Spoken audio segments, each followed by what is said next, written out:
les rayons et les ondes vous proposent chaque semaine les rencontres de Sophie avec celles et ceux qui font le territoire. Bonjour à toutes et à tous. Aujourd'hui, pour les rencontres de Sophie, nous sommes à Granville, en milieu de la semaine du climat qui a eu lieu donc cette année du 1er au 7 décembre. Le thème général de cette semaine du climat, cette 3e édition, c'est « Construisons notre futur maintenant ». Et chaque jour, c'est une nouvelle thématique. On a eu les médias lundi, on a eu la jeunesse et l'avenir mardi.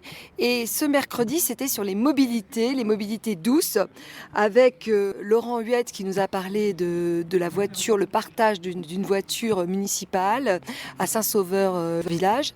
Et on a eu aussi les vélos avec la ville à vélo, l'association de Granville.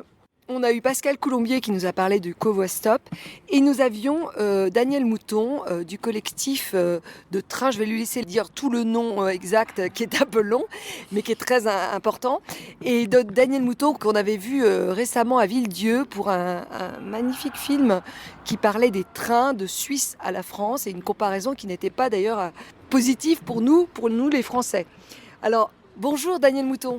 Oui, bonjour. Alors, donc, je représente le collectif citoyen de défense des axes ferroviaires du Sud Normandie, c'est-à-dire la ligne Paris-Granville, Caen-Rennes et Caen-Tours. Oui, pourquoi Caen-Tours ? En fin de compte, c'est la colonne vertébrale du Paris-Granville avec les connexions sur Argentan en allant vers Alençon, Le Mans et Tours qui mènent à tout le restant de la France. Au Mans, on peut aller à Strasbourg, on peut aller à Montpellier, etc., Marseille. Donc c'est tout l'ouest, en fait, tous les réseaux de l'ouest. Le sud, on ne parle pas de la ligne Paris-Le Havre. Ah voilà, pas le nord, ouais. Et Paris-Caen pour l'instant. Alors pourquoi votre engagement, Daniel Mouton, dans ce collectif ? En tant que cheminot, vu la dégradation du service ferroviaire depuis l'arrivée du dernier président de région, on s'est réunis entre cheminots actifs et retraités et des usagers du rail pour être force de proposition auprès de la région. Donc vous êtes cheminot actif Je suis en retraite maintenant, mais le collectif est une grande occupation. Oui, c'est bien qu'il y ait des retraités actifs, justement, pour les associations et les collectifs. Vous connaissez bien le sujet, justement. Et depuis quand existe le collectif ? Alors, le collectif a été créé en 2018 et ça permet, avec notre savoir-faire, de prouver aux élus et aux directions de la SNCF et de la région Normandie que les choses peuvent être possibles.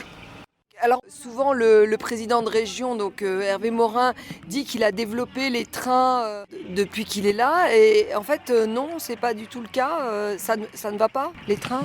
Alors il ne faut pas dire tout à fait qu'il n'a rien fait sur la région, puisqu'il a développé par exemple le train Paris-Le Mont-Saint-Michel via Foligny, qui est un succès d'ailleurs, qui roulait que l'été et qui maintenant va rouler tous les week-ends de l'année.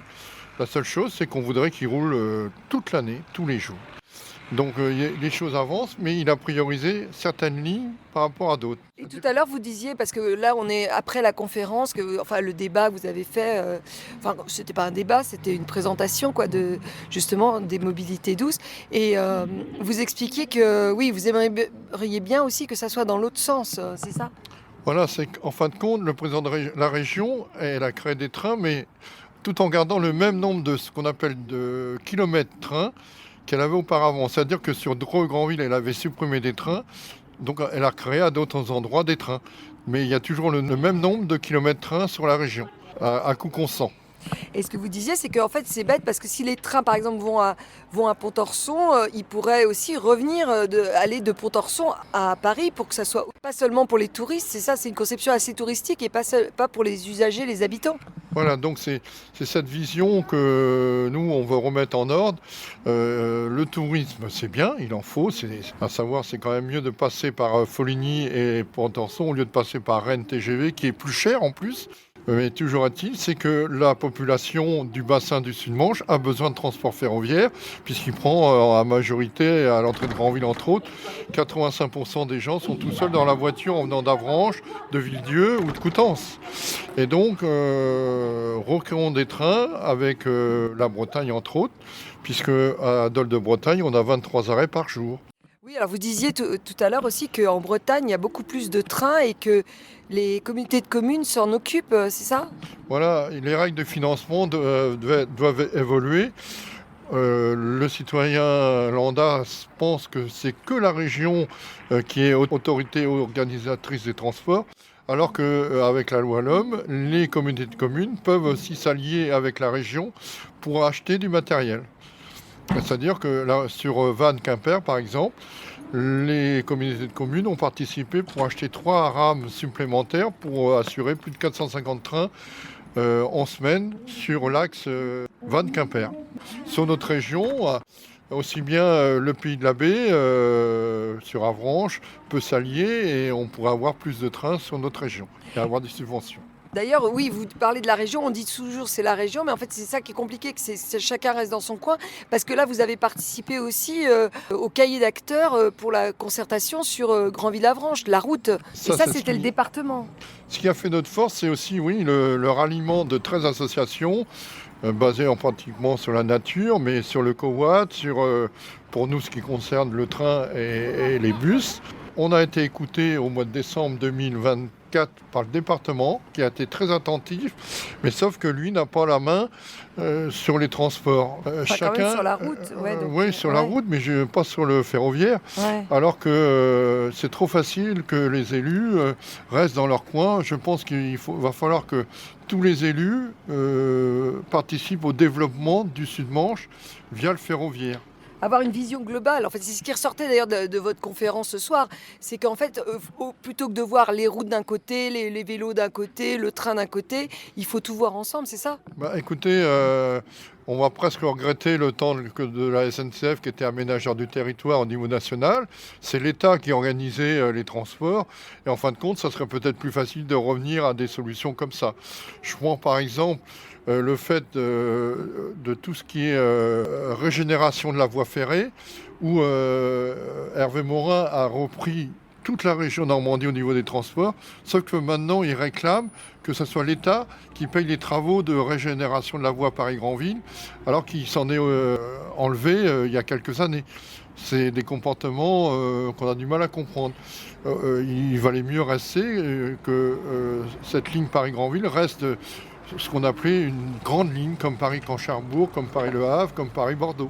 Surtout que vous disiez tout à l'heure qu'il y avait des subventions qu'on pouvait avoir, c'est ça? Des aides? Bien sûr. Après, il y a la part mobilité par les employeurs de plus de 11 salariés qui pourraient aussi servir pour ça.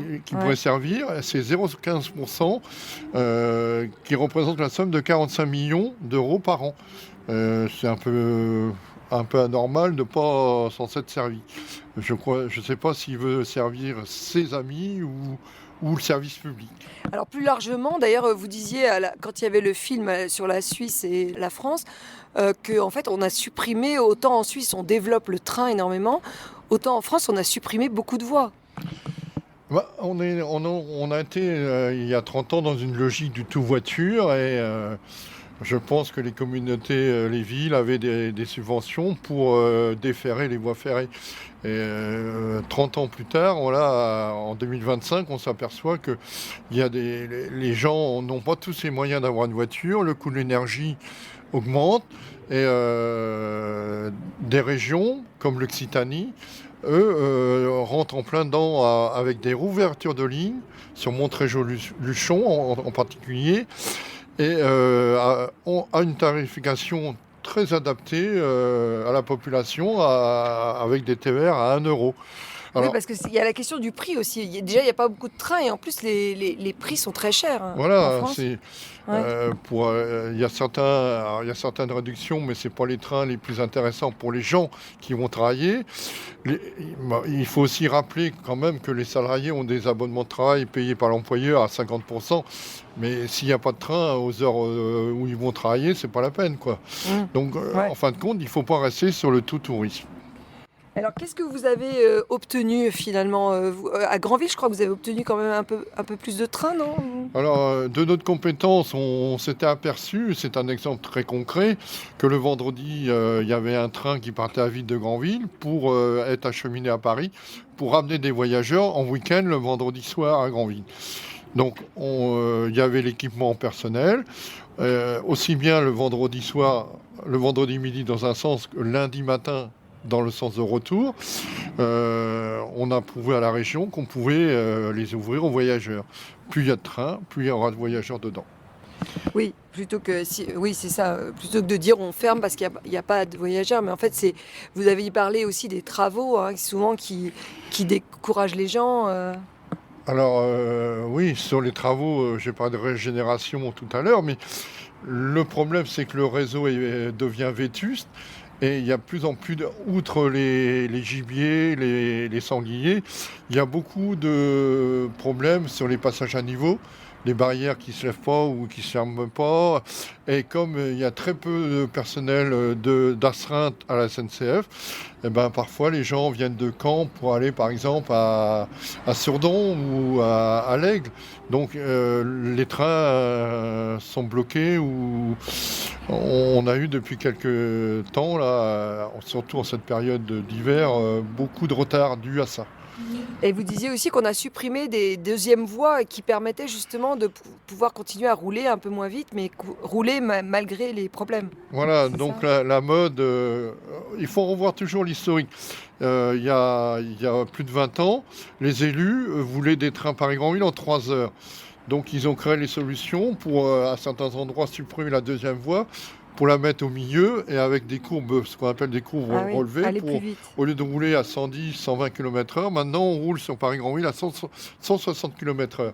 C'est un fait, mais vu l'accroissement du nombre de trains, ça devient très préjudiciable du fait que dès qu'il y a un retard de train dans une gare, eh bien, Ça bloque l'autre, tout le monde. dans l'autre Ouais. sens attend et on demande la remise en double voie de certaines portions, entre autres entre Argentan et Briouze, qui permettrait de remettre des trains plus à l'heure. Et vous proposez aussi, vous proposez aussi des idées nouvelles, enfin en vous inspirant parfois de la Bretagne ou d'autres régions. Non, vous avez parlé Mulhouse aussi, je crois. Oui. C'est quoi cette super Alors, proposition là? j'ai l'occasion, parce que, outre ma responsabilité au sein du collectif Train, ça va être plus simple, je siège aussi au niveau national avec Convergence Nationale Rail, qui regroupe 120 collectifs, en particulier Oui au train de nuit, par exemple, oui à Ah, une, ça, on a supprimé des trains de nuit, aussi, ouais, on ouais. pourra en reparler, Ouais. oui aux ouvertures de telles lignes, et donc ça permet d'avoir un niveau d'information intéressant. Donc, oui, alors je suis amené par exemple, je suis allé plusieurs fois à Nantes, où la gare de Nantes, bon, qui est une agglomération, une métropole beaucoup plus grande que ce qu'on a sur Granville, bien entendu. Mais tout se croise dans la gare de Nantes, le TGV, les trains intercités pour Bordeaux, les TER qui vont sur les Sables d'Olonne, et le fameux train-tram qui arrose Nantes-Clisson et Nantes-Châteaubriand. Et on s'aperçoit que cette voie-là qui a été gardée et revitalisée, dans toutes les petites gares, les petites haltes, il y a du monde qui prend on a repris les bonnes habitudes. Mais alors ça consiste en quoi? Ils utilisent ils utilisent les mêmes voies que les autres trains ou non? Alors en fin de compte, le train-tram, c'est un train plus léger, Plus petit, donc, qui est plus petit, mais on peut quand même accueillir entre 120 et 150 voyageurs. Et on peut le doubler, c'est-à-dire on peut avoir 2 éléments. Et il est déjà électrique pour ce qui concerne celui Ah de oui, en Nantes. plus il est électrique. Ouais. C'est pour ça qu'on réclame l'électrification de tout le réseau normand, entre autres. Mais il a une capacité de freinage et d'accélération très rapide, donc ce qui permettrait sur notre site de Granville à Avranches, voire Pontorson, voire Dole, de faire des trajets comme Granville à Épinal en 17 minutes et Granville-Avranches en 23 minutes. Donc c'est beaucoup mieux que la route et beaucoup plus sécuritaire et confortable, moyennant une tarification adaptée. Comme fait Cherbourg en Cotentin, sur ses lignes de bus et de train entre Cherbourg, Valogne, Carteret et Carteret-Cherbourg. Tout est à 1 euro sur le haut du Cotentin. Oui, ça se développe, ça, le train-tram à Cherbourg, là, c'est ça? Alors, ça, je parlais de tarification actuelle, là, en 2025. Les gens peuvent prendre le train aussi à Valogne pour aller à Cherbourg pour 1 euro. Donc, et on s'aperçoit, pour aller sur les quais le matin, il y a des fois 40, 50 personnes de Valogne qui vont à Cherbourg. Là, on a bien vu quand il y a eu les travaux sur toute la route là, entre Granville et Avranches, partout et Pontorson, des gens auraient été très contents. En plus, il y a une belle gare maintenant à Pontorson, de pouvoir aller en train, mais il n'y avait pas les horaires et puis c'était très cher aussi, non? J'ai un peu de mal à parler de la gare de Pontorson parce qu'elle est très belle. Sauf que les voyageurs doivent sortir de la gare, reprendre le trottoir, la route et le passage à niveau pour aller prendre un bus pour aller au Mont-Saint-Michel. Mais bon, ça. Et aussi les propos du président de région en disant on ne peut pas mettre des trains partout. Je trouve quand même que Pontorson est une ville potentiellement intéressante au niveau du transport de passagers. Aussi bien pour le tourisme que pour les gens, les habitants aussi. Les habitants nous ont fait part, puisque le collectif va souvent sur les marchés, comme à Avranches, Pontorson, la Épinal, et on sent le ressenti des citoyens. Il leur faut du train et du train. Et vous, ce qui est bien, c'est que vous connaissez le sujet, donc vous pouvez proposer des choses qui sont faisables et pratiques. Ouais. Voilà notre savoir-faire. Pour ma part, j'étais 38 ans dans l'entreprise SNCF sur toute la région, dans différents corps de métier.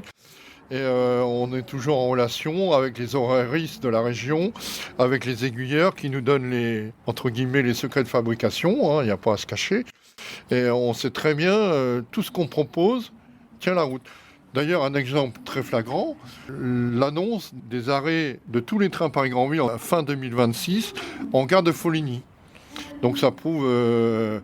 Maintenant, le second temps, c'est de remettre des trains en connexion Caen-Rennes et Paris-Granville en gare de Foligny. Et plus de trains permettront aux gens de faire moins de kilomètres en voiture. Eh ben bravo. Et j'avais une question un peu plus pointue, c'est votre engagement pour le train, votre métier, c'est venu de quoi? Une fascination pour les trains? Ou il y avait aussi un côté social, écologiste, ou je sais pas, ou c'est venu après? Enfin... Bon, écoutez, là, ça aussi, mes deux grands-pères étaient cheminots. Ah, c'est de famille. Mon père était conducteur sur Paris-Granville. Mais ayant eu l'occasion de voyager dans la cabine du train avec lui, ça m'a donné goût à ce métier d'être autonome et d'être responsable de quelque chose, quoi. Donc ça m'a toujours attiré, ce métier. Et un service public, en fait. Voilà aussi ce fameux service public tant critiqué, mais qui, quand les gens verront l'arrivée de la concurrence, s'apercevront qu'on aurait peut-être mieux fait de garder la SNCF nationalisée que d'ouvrir chaque ligne à la concurrence. Eh bien, écoutez, merci beaucoup Daniel et bravo pour et vous obtenez des résultats, donc bravo, continuez le collectif. Et ma dernière question pour se quitter, est-ce que vous avez un choix musical? Je suis un peu sur les chanteurs de mon temps, on va dire. J'ai un homme que j'apprécie particulièrement, c'est Julien Clerc, par exemple.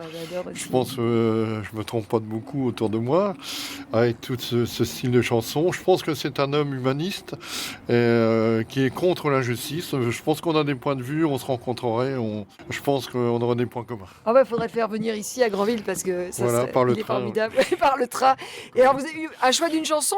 Je sais plus là. Dans les anciennes ou dans les... qu'est-ce qu'il y a? Non, même dans les dernières, mais il y en a tellement. Celle qu'il a chantée. Moi, je suis en complète